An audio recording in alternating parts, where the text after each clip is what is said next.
So a little bit of a rematch this weekend against LSU. How do you think your team has gotten better since the last time you played them? Well, we've got a couple players back from COVID. Our starting post player, Patty, did not play in that ball game. And I'm trying to remember the other one that – hello? MJ. I'm sorry. Let's start that one again. You've got the question, now here's the answer. The first part of it will be because we will have 14 people here, where last time we had 2 post players out. And that was Patty, who's been playing well for us at the 5 and the 4 position, and her backup, Malia Johnson, who's a very good player for us, played well last night. But other than that, LSU has gotten better. They play a short roster, 6 people, and they play their guards, all 3 of them, 40 minutes a game if they can. And then they've got 2 6'5" they rotate in, and 2 6'3" at the post position. So they're a very good ball club, definitely number 12 to 13 in the country.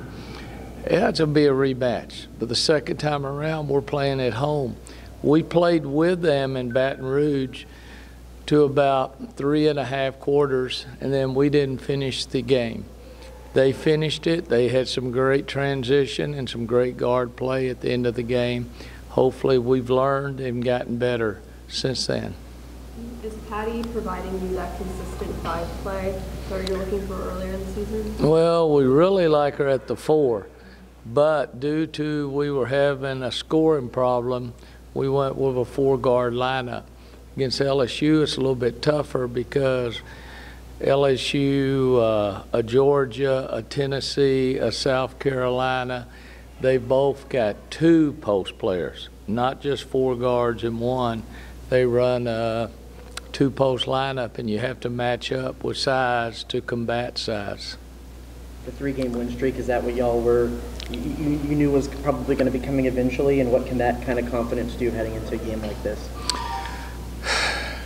I'm hoping. The word streak, we hadn't earned the right to say streak yet, but we've earned the right with that 1-game mentality that we've been doing. That's just an old coaching cliche, but when you're 1-7 and you have to start the climb back up, you have to realize you've got to have small victories at a time. You've got to be able to say, hey, if the 3 isn't going, what else do you have? Like last night, it was 12 for 12 at the free throw line. Well, if you're not offensive rebounding, what do you have? We're shooting well, shot 53%, so there's not going to be as many offensive boards. Then what is your other small victory? We only turned it over 8 times in the ball game. So you go 21-8 in assist turnover ratio, you're going to win 98% of the time. And we're getting better point guard play.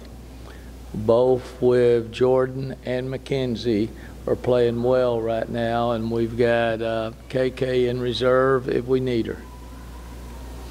Coach, like you mentioned, LSU played really well down the stretch in that game in Baton Rouge. You guys have had some nice home games here lately. How much are you hoping that, you know, if it is a close game in that 4th quarter, that home crowd can really take y'all over it? Hold that thought. Do I have 6 or 5 left? 4. I've got games. 5. That's what I thought.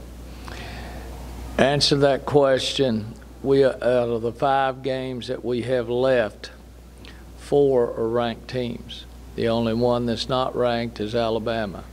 And 2 years ago, they beat us here on senior night. And Alabama is our senior night game this year again. So every game is important, but this game is really important because it's like you say, it's a quad 1 game.